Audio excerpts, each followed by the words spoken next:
विविध शैव तीर्थों के महात्म्य का निरूपण। सूत जी ने कहा, जपेश्वर के समीप में ही पंचनद नाम का एक दूसरा श्रेष्ठ तीर्थ है, जो पवित्र तथा सभी पापों का नाश करने वाला है। वहां 3 रात्रि पर्यंत उपवास कर महेश्वर की पूजा करने से मनुष्य सभी पापों से मुक्त हो जाता है तथा विशुद्ध आत्मा वाला होकर रुद्रलोक में प्रतिष्ठित होता है। अमित तेजस्वी शंकर का एक दूसरा श्रेष्ठ तीर्थ है, जो महाभैरव नाम से कहा गया है। वह महापातकों का नाश करने वाला है।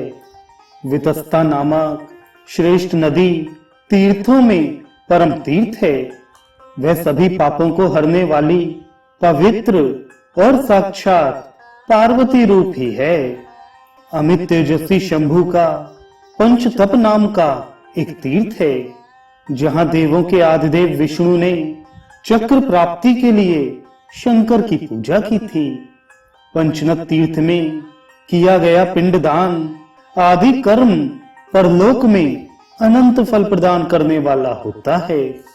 वहां संकल्प पूर्वक नियम से निवास करते हुए यथा समय प्राण त्याग करने वाला ब्रह्मलोक में महिमा प्राप्त करता है।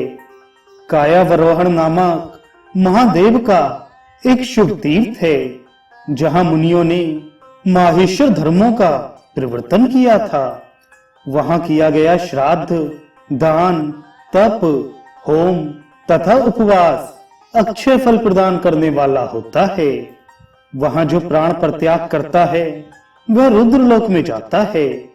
एक दूसरा श्रेष्ठ तीर्थ है, जो कन्या तीर्थ इस नाम से विख्यात है। वहां जाकर प्राणों का परित्याग करने से शाश्वत लोकों की प्राप्ति होती है। जमदग्नि के पुत्र अक्लिष्ट कर्मा परशुराम का भी एक शुभ तीर्थ है।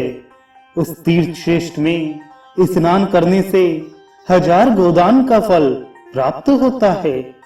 महाकाल इस नाम से विख्यात तीर्थ तीनों लोकों में प्रसिद्ध है।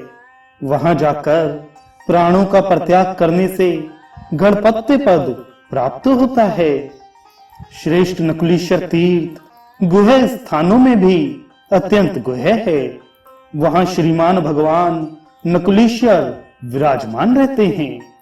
हिमालय के रमणीय शिखर पर स्थित अत्यंत सुंदर गंगा द्वार में शिष्यों से घिरे हुए महादेव देवी के साथ नित्य निवास करते हैं। वहां स्नान कर वृषध्वज महादेव की पूजा करने से सभी पापों से मुक्ति हो जाती है और मृत्यु के बाद परम ज्ञान प्राप्त होता है। देवाधिदेव शंकर का एक दूसरा शुभ तथा पवित्रतम स्थान है, जो भीमेश्वर इस नाम से विख्यात है।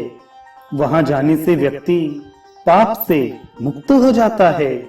इसी प्रकार चंडवेगा नदी का उद्गम स्थान भी पापों का नाश करने वाला है। वहां स्नान करने तथा जल का पान करने से मनुष्य ब्रह्म हत्या से मुक्त हो जाता है।